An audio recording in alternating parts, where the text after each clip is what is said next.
Oke, baik, mari kita bisa mulai aja. Oke, selamat sore kepada teman-teman semuanya. Terima kasih sudah joining untuk acara Zoom Talk kita pada sore hari ini.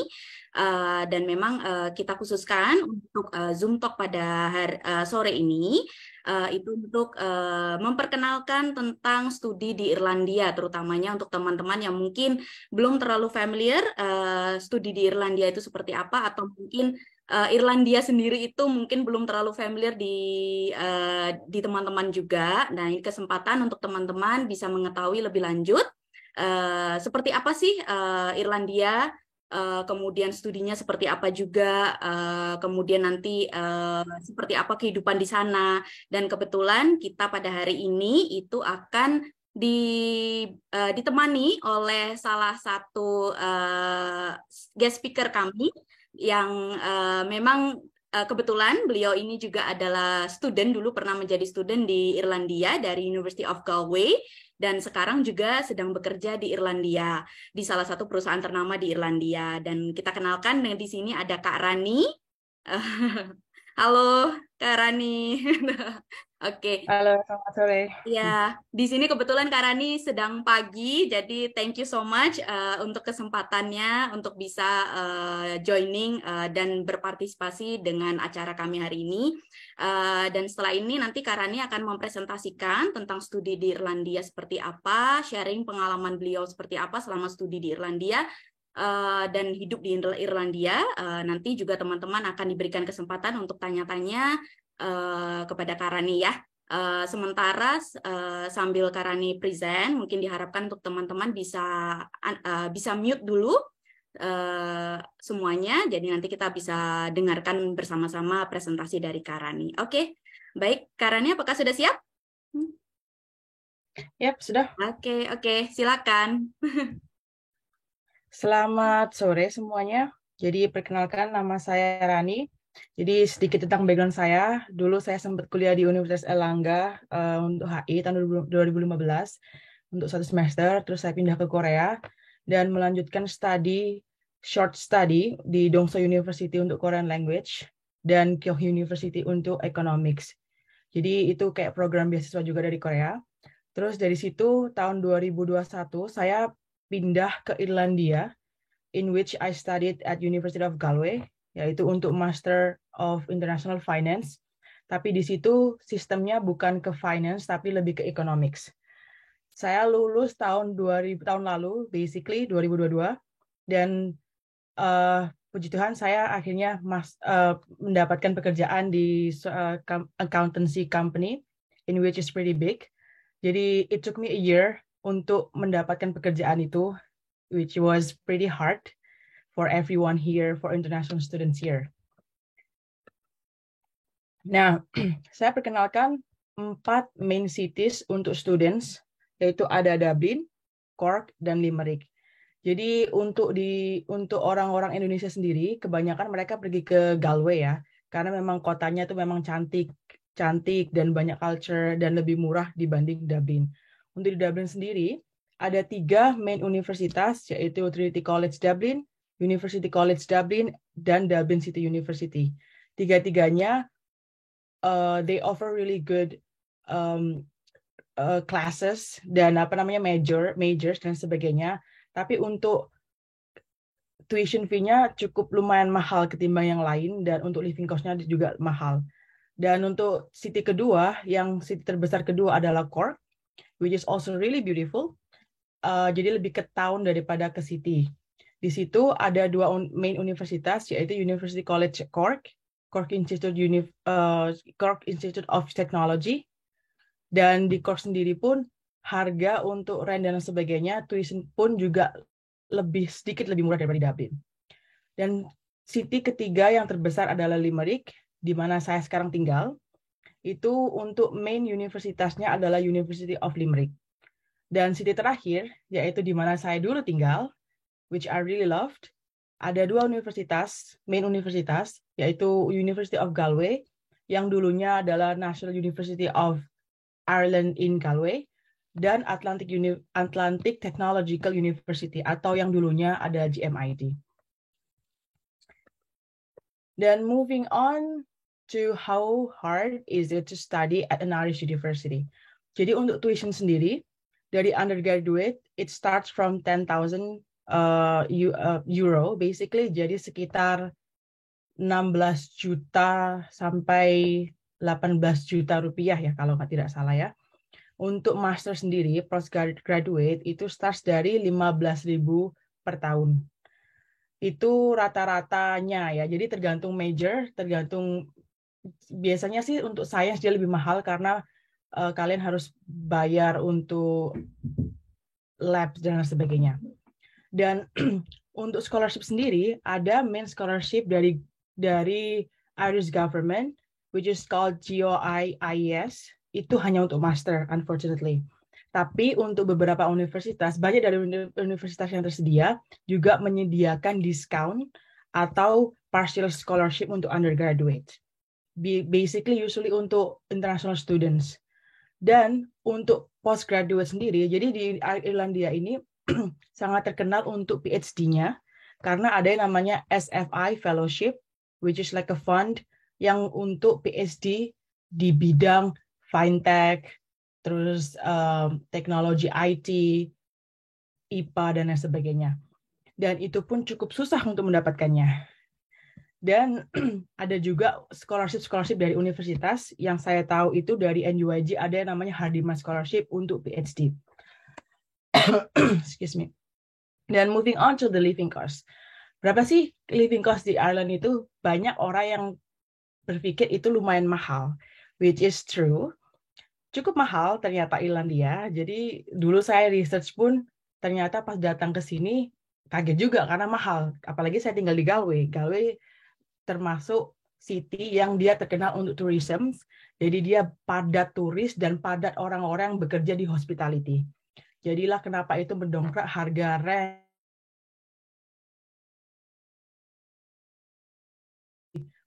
lebih mahal 1-2 euro ketimbang harga di Cork atau Limerick, atau harga sama dengan Dublin.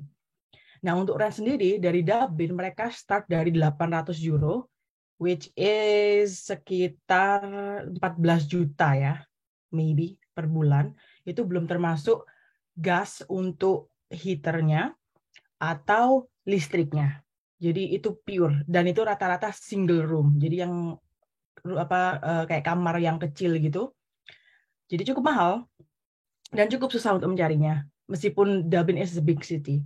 Cork juga slightly lebih murah, itu start dari 600 euro, Galway dari 500 euro, Limerick dari 500 euro. Tapi the good thing living here is that the groceries are pretty cheap.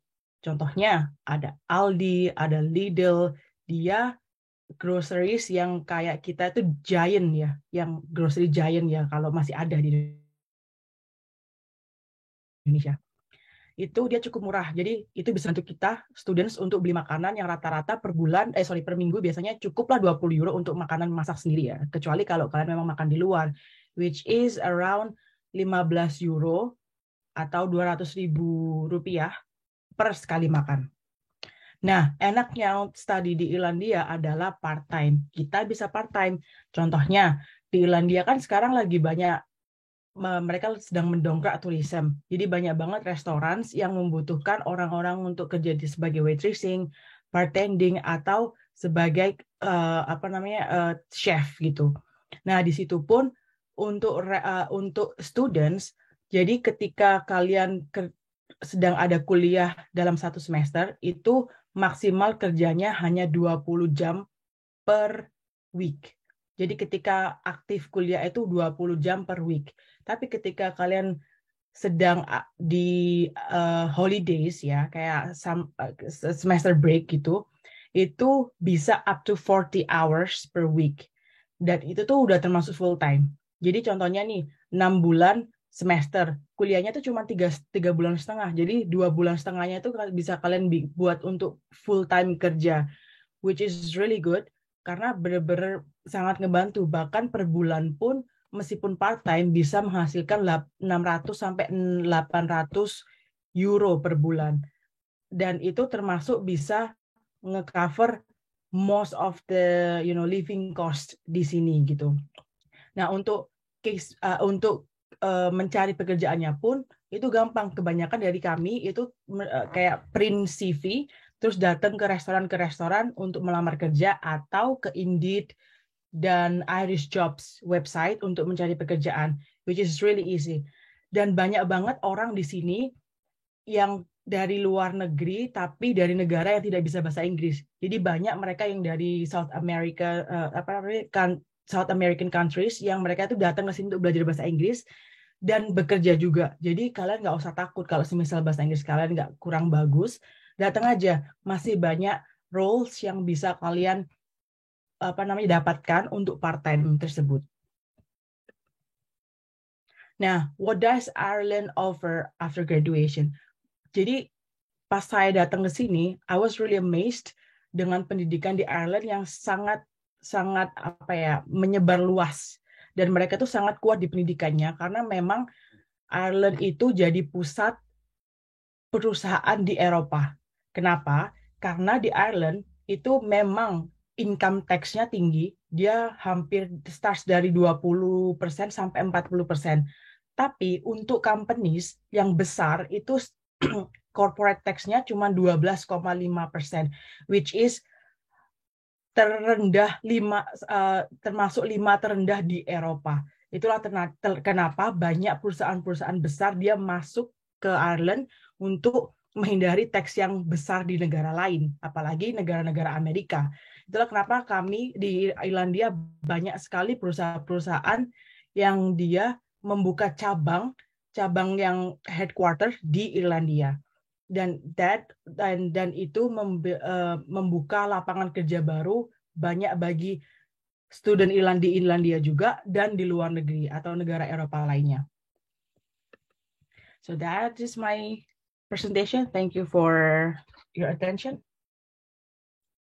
Baik, terima kasih Kak Rani untuk presentasinya. Oke, mungkin saat ini kita start untuk open Q&A. Jika ada teman-teman yang mungkin ingin ditanyakan, boleh raise hand.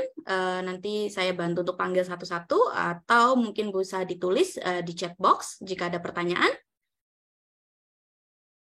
Sebelumnya mungkin mau tanya nih sama Rani, tadi kan tentang part-time nih ya. Boleh tahu biasanya kalau di Ireland tadi range-nya berapa sih biasanya kalau untuk fee untuk part-time job gitu, start-nya? Fee-nya untuk tahun ini itu sampai saat ini itu 11 euro, 10,5 euro per hour, which is sekitar 170 rupiah ya, 70.000 rupiah. Sekarang 1 euro kurang lebih sekitar 15 ribuan ya. 15 sampai 15 ribuan. Oke. Ini ada pertanyaan nih. Oke, kita start baca satu-satu ya pertanyaannya. Oke, dari Selin. Thank you Mbak Rani. Apakah orang Irlandia aksennya membingungkan? Saya kan pernah nonton TV show Normal People nih. Apakah seperti itu aksennya? Gimana nih, Rani? So, di Irlandia. Is it hard untuk paham tentang It was really hard. Ireland, Irish? It was so hard. Jadi kan saya paham sih, kayak kita kan di Indonesia belajar kebanyakan di negara Asia, termasuk Korea, bahkan itu kita belajar pakai aksen Kanada atau Amerika. Dan aksen Irish itu sangat berbeda, dan di dalam Irlandia pun setiap county atau setiap city pun juga mempunyai aksen yang berbeda. Jadi Galway punya aksen berbeda, Dublin punya aksen berbeda, itu dan sangat membingungkan sebenarnya. Dan mereka itu contohnya saya kan kuliah di Galway ya. Galway aksennya lebih bisa dimengerti daripada orang-orang di Dublin. Meskipun begitu, however, itu mereka tetap ngomongnya itu sangat cepat. Jadi cepat dan pronunciation U like fund, F-U-N, they will pronounce it as font. So I didn't understand, right? Like jadi kayak ini apa gitu kan. But ketika kalian memang bingung ya udah diem aja ngangguk gitu aja. Atau kalau memang di kelas kalau bener-bener nggak ngerti, udah mentok nggak ngerti, nanya karena mereka they are really welcome. Jadi untuk orang-orang teman-teman Irishnya mungkin culture shock-nya bahkan buat saya sendiri itu nyambungin topiknya dan mengerti apa yang mereka omongkan. Tapi jangan takut sih, tanya aja dan berusaha untuk memposisikan diri kalian untuk terbuka dengan orang Irish tadi. Karena orang Irish tetap welcome kok, cuman kita yang harus approach. Sama kayak orang Indonesia yang agak malu-malu, kita yang harus di-approach sama basically. Oke. Berarti memang nanti lama-lama akan terbiasa ya dengan Ya. accent di situ ya. Oke. Next kita ada pertanyaan dari Joe. Bagaimana jika studi dengan membawa keluarga? Apakah scholarship masih bisa mencukupi nggak untuk mengcover? According to experience dari Rani, mungkin apakah memungkinkan untuk membawa dependent mungkin family untuk studi di Netherlands? Is it enough untuk scholarship allowance-nya? Jadi scholarship yang ada di Irlandia itu kebanyakan mostly itu buat S2 sama S3 ya. Ya. Nah, S2 sendiri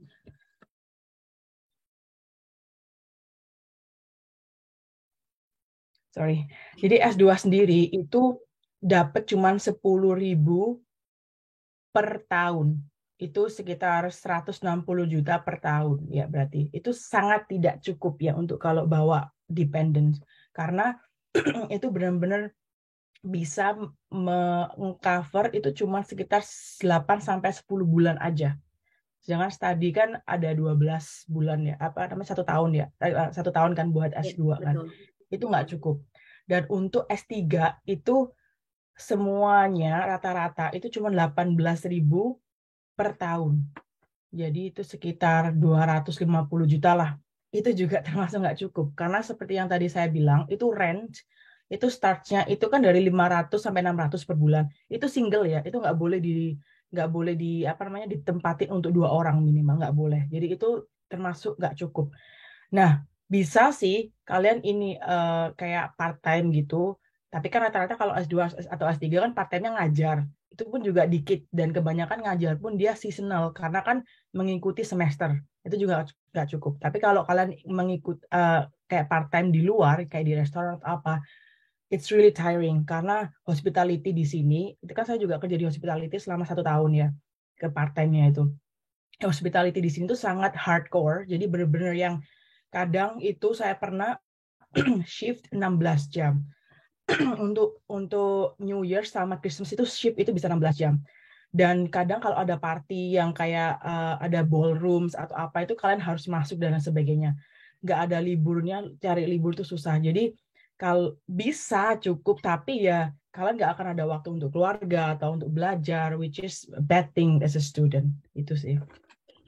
Sedikit menambahkan saja, memang kalau sepengetahuan saya ya, as a counselor, selama di IDP, jika memang ada student contohnya untuk ke Irlandia itu menggunakan scholarship LPDP, itu memang biasanya yang di cover hanya untuk family, yang mendapatkan family allowance itu setahu saya cuman yang untuk program S3 ya, untuk PhD. Jadi kalau memang studentnya cuman mengambil master, otomatis biaya dependent yang dibawa itu memang menjadi tanggungan si studentnya sendiri.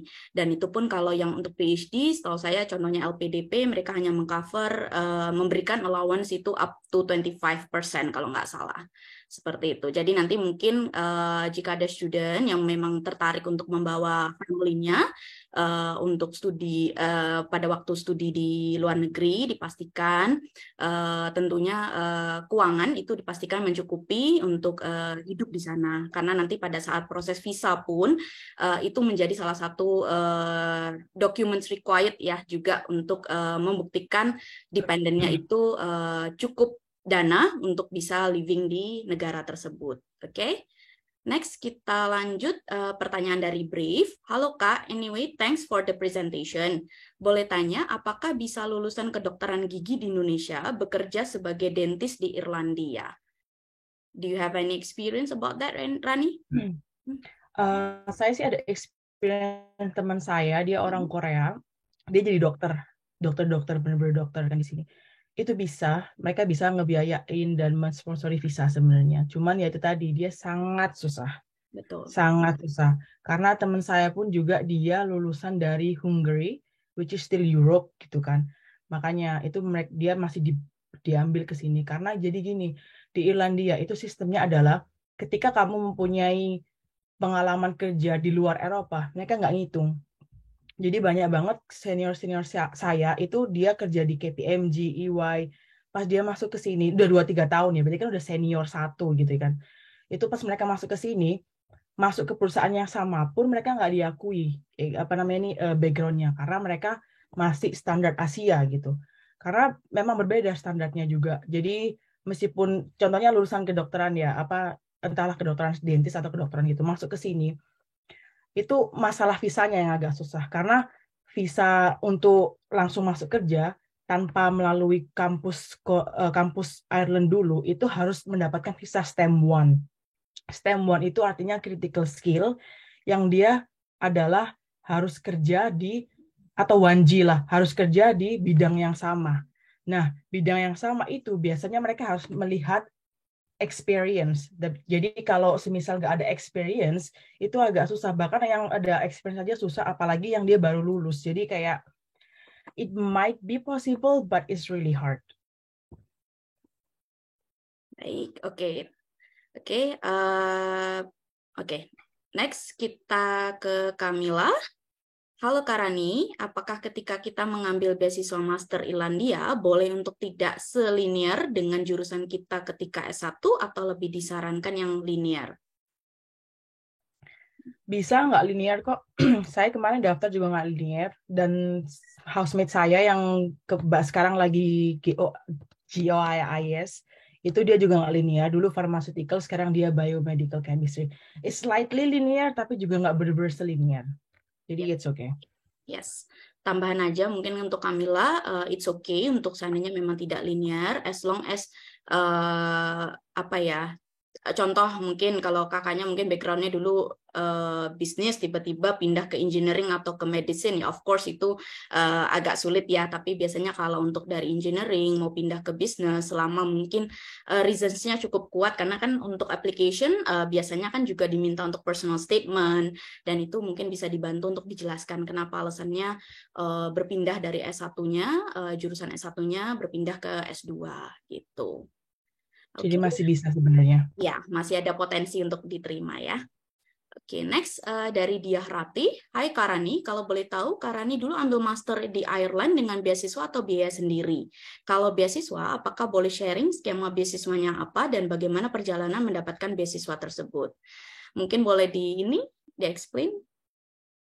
Jadi dulu saya daftarnya duluan kan ada di 3 universitas. Itu memang daftar dulu dan dapat LOA yaitu Letter of Acceptance itu gunanya untuk GOEIS sebenarnya buat Irish Government Scholarship.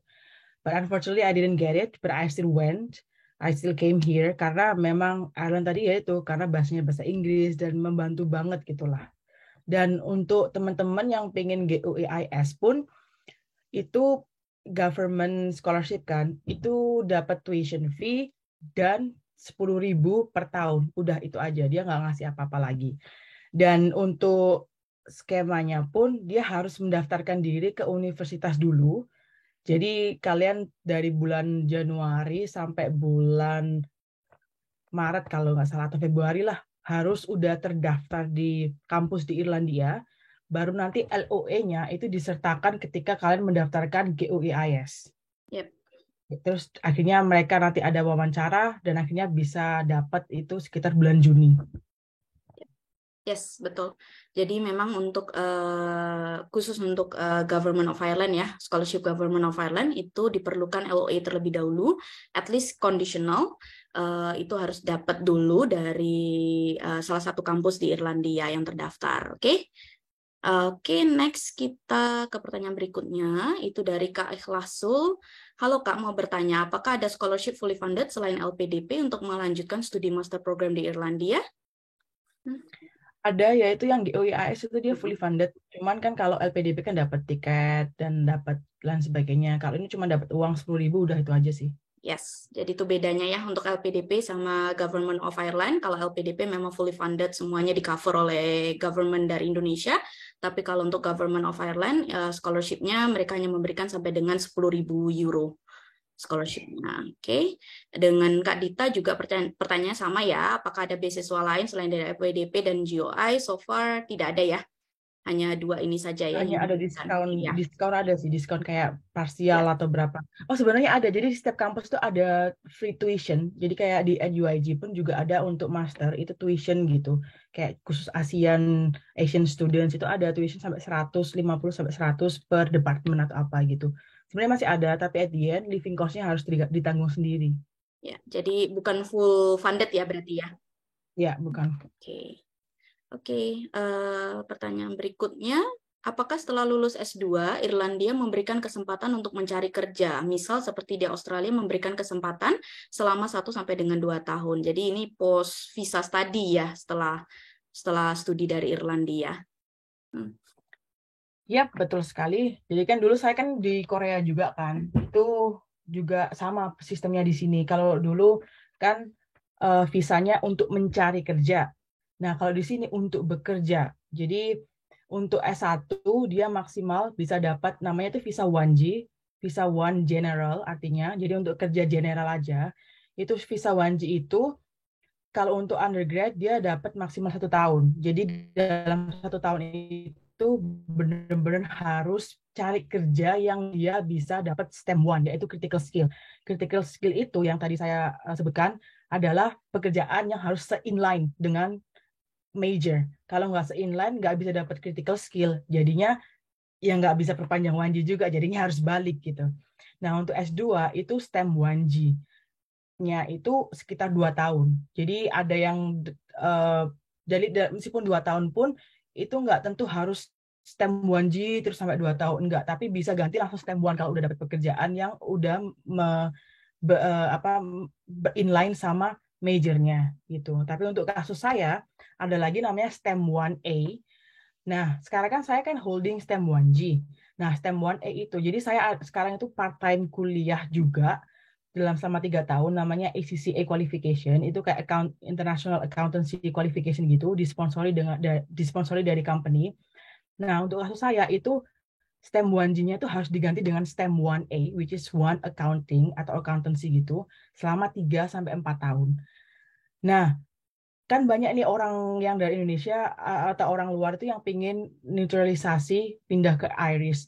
Nah, untuk STEM 1G, STEM 1, dan nantinya STEM selanjutnya setelah STEM 1 itu termasuk dikonsider untuk naturalisasi ke Irish passport. Tapi untuk STEM 1A tidak, unfortunately. Jadi, habis STEM 1A pun nanti bisa pindah lagi STEM 1-4 kalau nggak salah. Jadi gitu.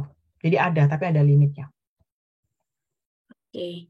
Oke, selanjutnya untuk pertanyaan Kak Dina, ini tadi kurang lebih hampir sama sebenarnya, apalagi opportunity untuk beasiswa postgraduate selain yang ada di presentasi, berarti tadi sudah terjawab ya, Kak Dina, untuk saat ini untuk Irlandia hanya adanya dari LPDP dan juga dari Government of Ireland.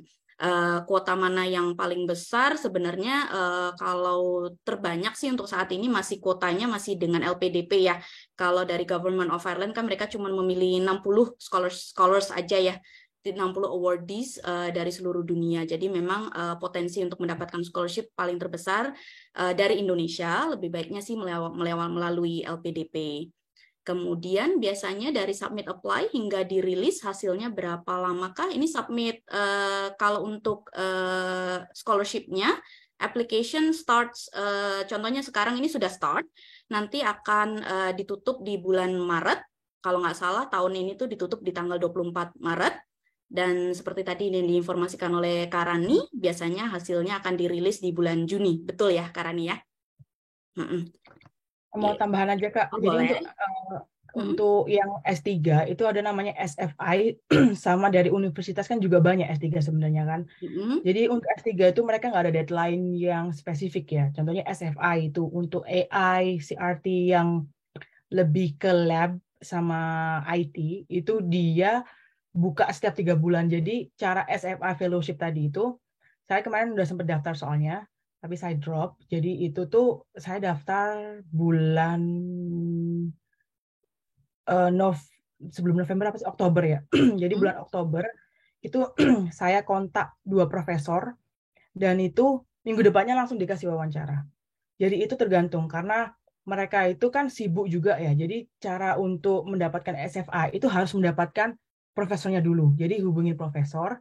terus wawancara dan sebagainya. Kalau profesornya yes, bisa sebulan langsung dapat juga bisa. Bisa langsung startnya tahun depan, tapi sebulan langsung dapat juga bisa. Jadi tergantung. Kalau S3 itu dia lebih fleksibel dan lebih banyak kuotanya. Mungkin LPDP kuotanya kan lebih banyak, tapi kan ke seluruh dunia kan. Untuk SFA itu juga banyak, karena dia banyak list profesornya. Ya udah hubungin aja 5-10 profesor, siapa yang dapat bisa tinggal pilih nantinya. Gitu. Oke, berarti diperlukan research proposal berarti ya untuk program S3? Oh ya, Oke, nah ini perlu ya. di-note ya teman-teman untuk program PhD itu dipastikan calon student sudah memiliki calon supervisor dan juga research proposal sebelum nanti formally apply ke university yang ingin dituju. Oke, kemudian apakah ada sistem untuk mendaftar lebih dari satu universitas dalam satu sistem sehingga biayanya satu apply fee? Ini yang dimaksud application fee mungkin ya. Jadi memang kalau dari pengalaman kami sebagai konselor untuk ke Irlandia tuh pastinya setiap university itu ada application fee namanya. Mostly kalau di Irlandia untuk application fee itu start 50 euro untuk satu kali apply. Jadi mungkin ada beberapa university sebenarnya itu bisa di waive application fee-nya. So mungkin dari teman-teman yang tertarik untuk apply ke Irlandia, ke university di Irlandia, boleh dikonsultasikan dengan masing-masing konselornya untuk ditanyakan apakah application fee-nya bisa di waive atau memang harus berbayar. Oke? Oke, next dari Kayena. Halo Mbak Rani, mau tanya untuk lowongan kerja di perusahaan-perusahaan di Irlandia, apakah kebanyakan ada batasan umur dan juga memerlukan skill-skill tertentu kah? Jadi kalau untuk kerja, thank you for the question by the way. Jadi sebenarnya jujur aja ya, dari pengalaman saya pun kuliah di Irlandia tuh masuknya tuh lebih gampang daripada ketika kamu masuk kerja. Cari kerja tuh susah banget kan. Dan kalau ketika kamu udah mendapatkan pekerjaan di sini, you will feel so safe karena bener-bener ada perlindungan pekerjaan, gajinya juga bagus, offernya juga bagus dan sebagainya. Jadi untuk masuk ke pekerjaan ini ada dua cara, yaitu ketika kamu udah mendapatkan skills dari awal, udah ada pengalaman. Jadi nanti ketika kamu udah ada pengalaman, jadi contohnya posisi kamu udah senior atau asisten manager atau sebagainya, itu lebih gampang masuk gitu. Dan ketika kamu masuk pun, itu nanti mereka companies bakal langsung ngasih STEM 1, which is critical skill gitu kan. Tapi untuk yang baru lulus itu sangat susah untuk masuk ke Irish company kalau kita bukan orang EU gitu. Karena kan mereka harus sponsorin visa. Sedangkan mereka itu mostly hanya Apakah ada trouble? Oke, sebentar. Sepertinya Karani sedang ada internet connection problem. Ditunggu sebentar ya, teman-teman. Oke, sambil menunggu Karaninya, mungkin saya ada bisa bantu beberapa pertanyaan ya di sini. Selanjutnya dari Kak Putri, Hai Kak, does bachelor fresh grad have less possibility to be accepted to a master degree and also the scholarship? Sebenarnya tidak ada, semuanya sama aja. Kembali lagi ke kemampuan masing-masing untuk bisa meyakinkan scholarship-nya dan kemudian untuk interview-nya juga nantinya.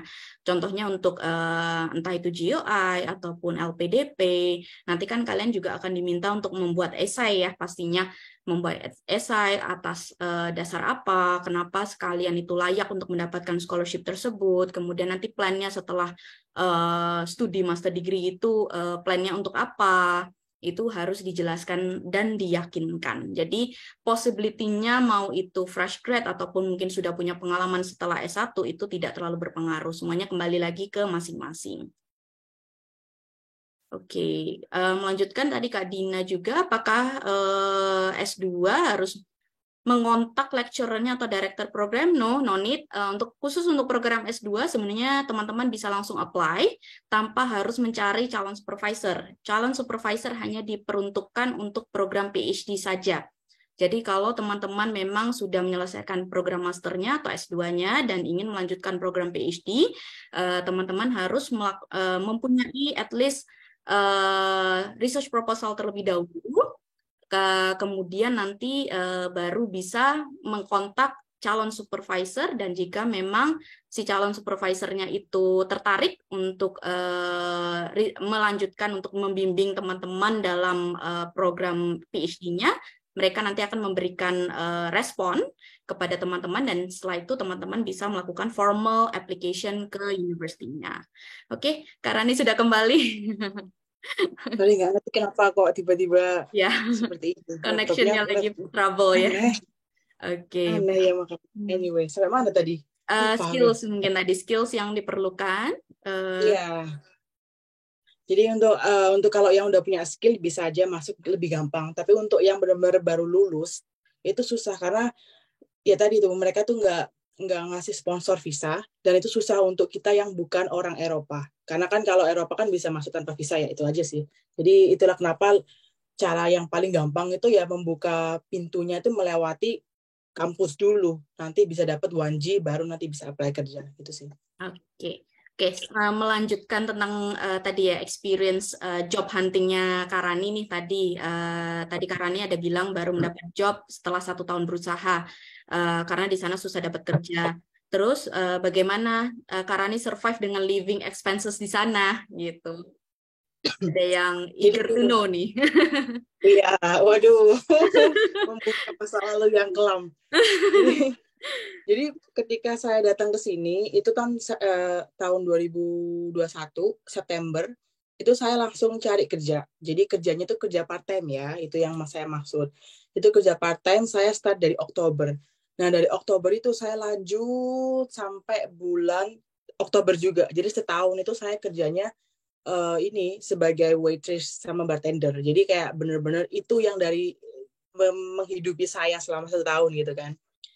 Nah, untuk program orang-orang, jadi gini, di Ireland dia yang paling bagus, yang enaknya kuliah di sini itu untuk orang-orang yang belum ada pengalaman, itu banyak namanya program itu graduate programs. Jadi kalau di Indonesia tuh mirip kayak managerial training, kayak MT gitu, tapi ini tidak untuk menjadi manager, tapi benar-benar graduate program untuk orang-orang yang baru. Jadi dapat gajinya ya minimum tapi nanti dapat kayak disponsori untuk kualifikasi baru. Contohnya kalau saya kan ACCA, ada yang disponsori ACA, ada yang disponsori CFA, yaitu untuk finance dan sebagainya. Jadi graduate program ini sangat bagus untuk orang-orang baru tadi karena ya dapat training dan dapat gaji juga, dapat kualifikasi yang nanti nambah. Karena kan kualifikasi kan sama kayak sekolah kan jatuhnya. Jadi ya, which is really good. Dan itu banyak banget. Ada di semua companies yang gede-gede itu pasti ada. Dan kecil pun juga ada. Jadi, it's really good opportunity gitu buat kita semua. Oke, baik. Next pertanyaannya, mungkin dari pengalamannya Karani sendiri nih, sebelumnya waktu mau ambil master, apakah harus memiliki pengalaman kerja? Untuk master sih enggak perlu pengalaman kerja. Bahkan untuk GOIIS pun juga nggak ada pengalaman kerja. Dan untuk scholarship lainnya yang dari kampus juga nggak ada pengalaman kerja. Cuman saya kurang tahu ya kalau LPDP harus ada pengalaman kerja atau enggaknya. Tapi menurut saya sih enggak sih, teman saya ada. Sebenarnya untuk semana-mana scholarship itu tidak terlalu ini ya, pengalaman kerja itu tidak dituntut menjadi kewajiban atau mandatory ini ya, requirements ya untuk dari scholarshipnya. Tapi kalau ada, it will be a good opportunity untuk menunjang gitu aja. Tadi kan kalau untuk GOI kan cuman dapat beasiswa up to 10.000 euro, berarti ini tidak akan mencukupi ya untuk berarti nggak mencukupi buat uang kuliahnya yang bisa mencapai 15 atau 16.000 euro.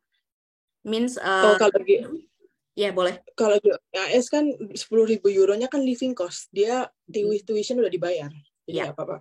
Betul. Oke. Kalau LPDP, apakah masih dapat bekerja di Irlandia setelah lulus? So far yang saya tahu dari peraturan dari LPDP-nya sendiri tidak memperbolehkan. Jadi student diminta akan kembali ke Indonesia setelah lulus dari universitinya. Oke. Oke. Apakah setelah lulus S2 langsung otomatis bisa mendapatkan visa STEM 1G? Apakah orang Irlandia mayoritas kompetitif in nature? Thank you again. Untuk visa 1G ya, jadi langsung, jadi ketika lulus ya udah langsung apply aja visa gitu. Dan biaya visa 1G kan tiap tahun kan dia harus renew ya. Visa STEM 1 juga renew tiap tahun. Itu biayanya 300 euro ya itu sekitar 5 juta, sekitar 5 jutaan gitu. Plus kita harus ada insurance yang bisa nge-cover selama 1 tahun atau selama visa tersebut ada gitu kan. Dan rata-rata healthcare di sini itu kan healthcare hanya insurance hanya untuk visa ya, jadi nggak bisa dipakai sebenarnya. Dan itu yang paling murah yang saya dapatkan itu sekitar 200 euro sampai 500 euro per tahun. Itu kalau 500 euro ya bisa dipakai sedikit lah, tapi kalau yang 200 euro ya benar-benar dipakai cuma buat visa. Dan terus untuk orang-orang Irlandia pun kompetitif. Jadi kan saya kan ada 3 culture sebenarnya kan, Indonesia, Korea, sama Irlandia. Tetap orang Korea yang paling kompetitif, paling kompetitif. Untuk student culture di sini pun mereka kompetitifnya nggak terlalu. Bahkan mereka kalau kuliah pun jadi kayak masalah ujian atau pas ngerjain tugas itu mereka sharing dengan yang lain sebenarnya. Cuman yang nggak wordingnya itu juga nggak yang harus bersama gitu. Jadi mereka it's okay, they share gitu loh. Sedangkan di Korea kan tidak, atau di Indonesia juga enggak gitu kan ya.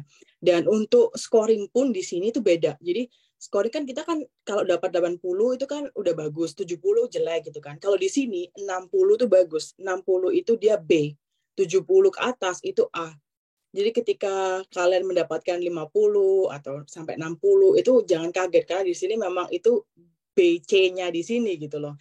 Dan mereka pun juga membantu. Dan dia tuh di sini kuliah di sini tuh fleksibel karena kalau contohnya kemarin ya nulis tesis atau ngerjain tugas itu contohnya kalau ada kelas representatif itu pengen ngemundurin deadline-nya terus minta ke profesor dengan suara terbanyak itu profesornya ngeiyain buat mundurin deadline. Sedangkan kalau di tempat kita kan enggak gitu kan. Jadi kayak lebih fleksibel aja gitu.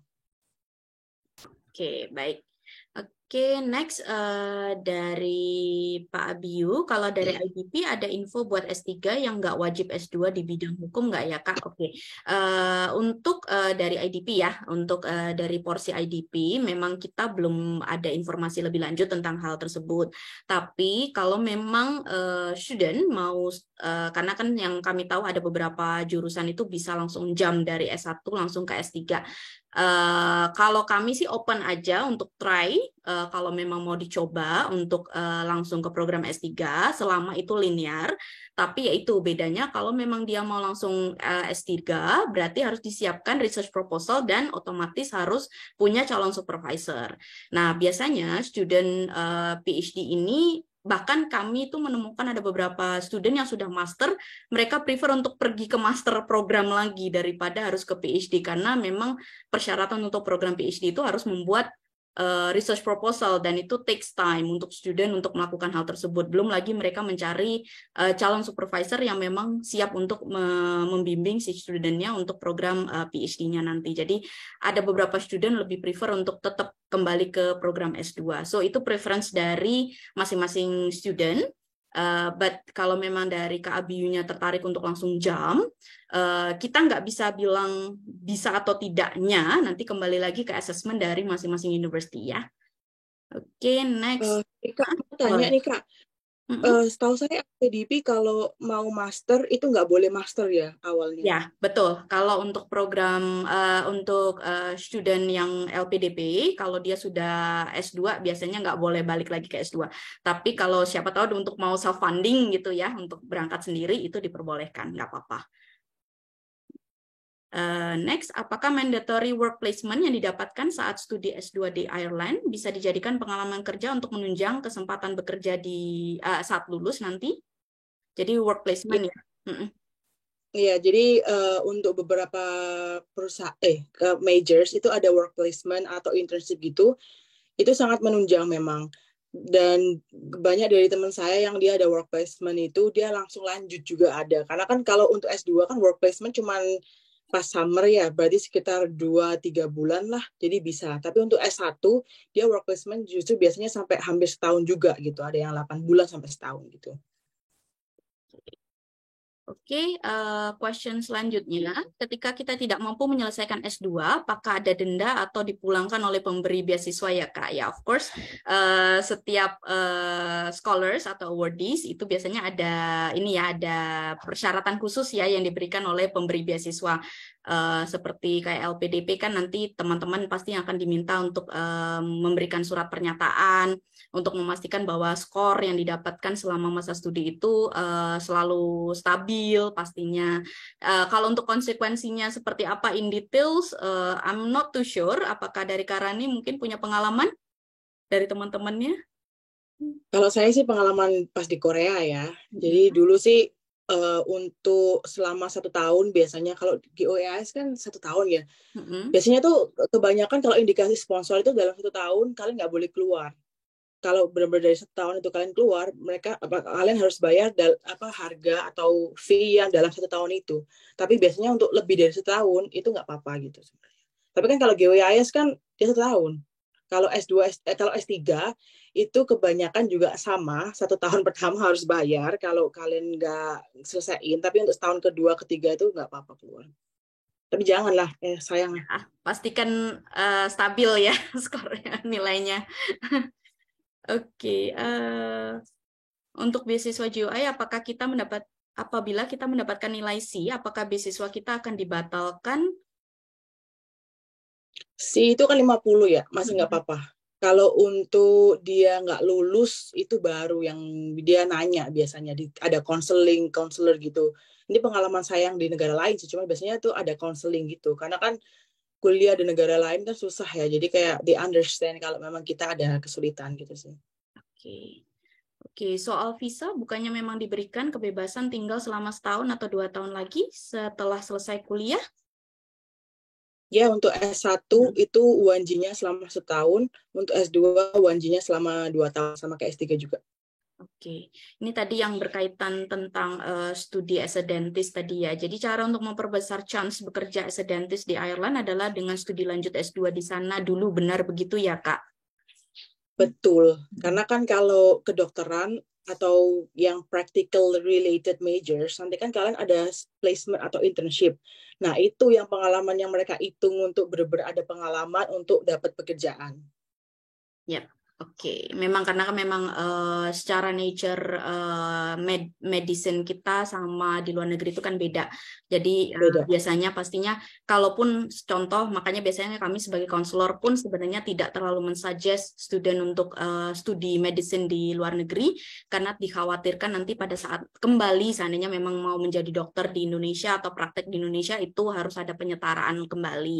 Jadi itu harus dipikirkan juga untuk program medicine ya, khususnya bagi teman-teman yang memang tertarik untuk di program medicine. So biasanya kami sebagai konselor pun tidak terlalu mensuggest, kecuali memang rencananya adalah untuk praktek di sana, atau mungkin contohnya mungkin di negara-negara yang memang bekerja sama dengan negara tersebut, entah itu Commonwealth atau bagaimana seperti itu. Oke, selanjutnya, hai Kak, saya mau nanya terkait deposit fee setelah dapat LOE. Kalau misalnya kita mau daftar GOI, apakah wajib bayar deposit fee, uni juga Kak? Jika daftar di 2 uni dan keterima di keduanya, berarti harus bayar deposit fee dua-duanya ya Kak? It's really interesting question. Jadi dulu itu kan aku daftar 3 universitas. Jadi daftar di Universitas Irlandia itu gampang, tapi masuk melanjutinya tuh yang susah kan. Nah, kemarin kan dapat 3, itu 3 kan harus milih 1, karena kan GOEAS kan cuma mintanya 1 LOE kan.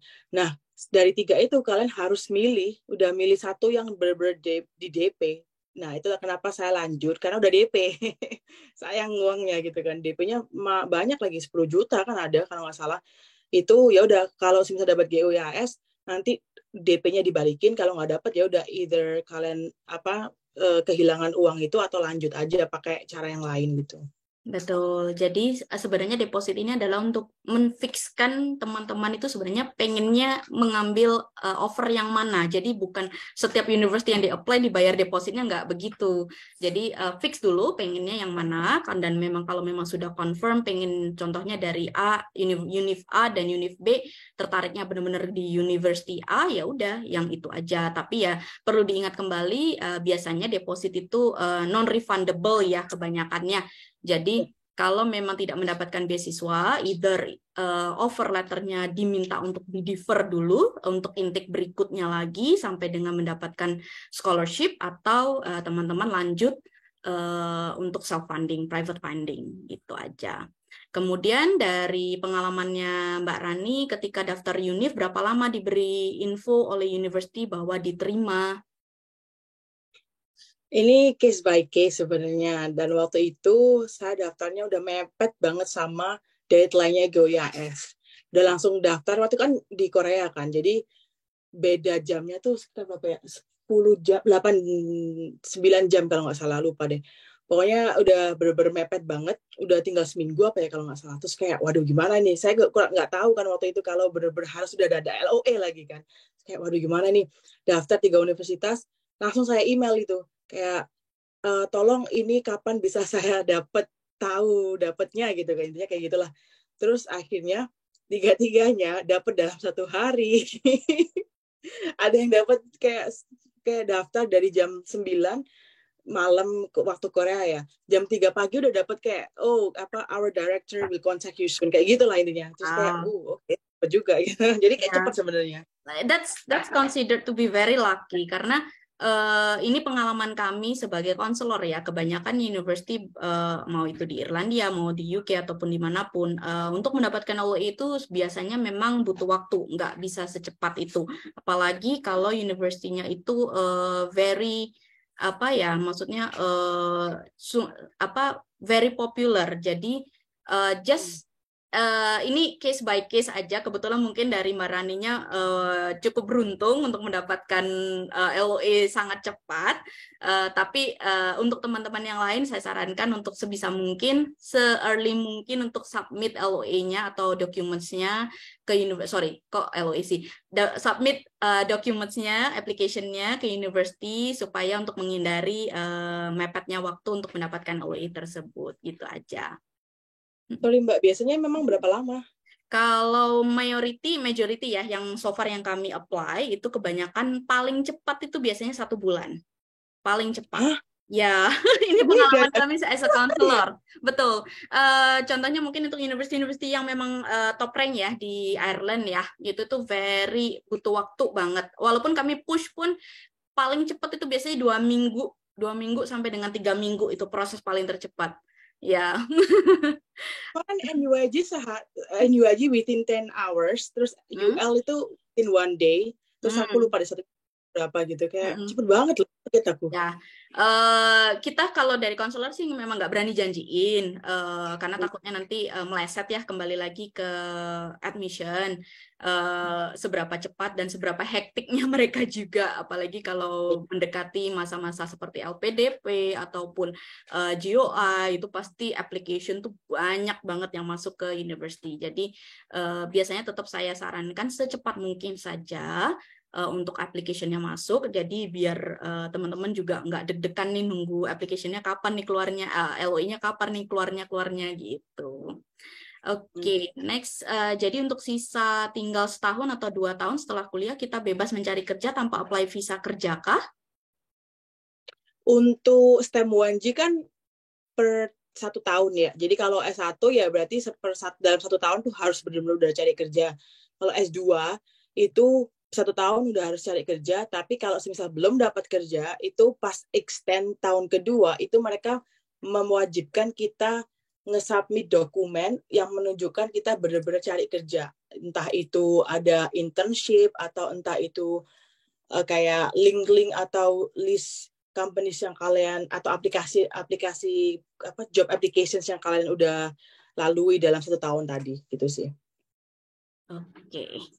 Baik, probably ini akan jadi last question untuk hari ini. Jika kita mendapatkan LOE tapi belum dapat beasiswa dan baru ikut kuliah ketika dapat scholarship, kira-kira berapa lama berlakunya LOE tersebut? Dan jika kita mendapatkan LOE namun tidak dilanjutkan kuliahnya, apakah tidak apa-apa? Itu saya kurang tahu ya kalau itu, karena yang Mbak tadi kan bilang kan bisa di-refer untuk tahun ke depan. Betul. Itu sih yang paling yang saya tahu. Kalau untuk 2 tahun ke depan, 3 tahun ke depan, saya kurang tahu boleh atau enggaknya sih. Biasanya gini, student itu kan apply kan setiap university itu ada application period ya. Jadi selama kalian apply di periode tersebut, itu otomatis akan masuk ke intake terdekatnya. Kebanyakan seperti itu. Contohnya untuk Ireland, itu kan intake-nya majority itu di bulan September, Oktober. Jadi kalau kalian apply di tahun ini, yang sedang dibuka saat ini application period-nya, otomatis itu akan masuk di untuk intake tahun ini juga. Nah, berlakunya LOI-nya pastinya sampai dengan intake-nya, intake tahun ini. Nah, kalau memang teman-teman berencana untuk tidak melanjutkan LOI-nya atau tidak jadi untuk accept LOI-nya, ya tinggal di decline aja atau di withdrawn application-nya. Kedua, seandainya memang masih membutuhkan LOI tersebut untuk scholarship, karena scholarship-nya belum didapatkan tahun ini dan berencana untuk mencoba kembali di tahun berikutnya, nanti minta tolong aja kalau memang dibantu dengan konselor dari IDP, nanti minta tolong dari konselornya untuk dibantu untuk di request untuk di defer. Jadi biasanya university memberikan memperbolehkan at least 1 kali deferral untuk tahun berikutnya. Jadi nanti LOI-nya bisa digunakan untuk scholarship berikutnya lagi. Gitu aja. Oke, sepertinya sesi sore ini banyak sekali informasi yang kita dapatkan tentang studi di Irlandia. Dan thank you so much untuk Kak Rani waktunya yang sudah disempatkan untuk sharing dengan teman-teman dari Indonesia juga.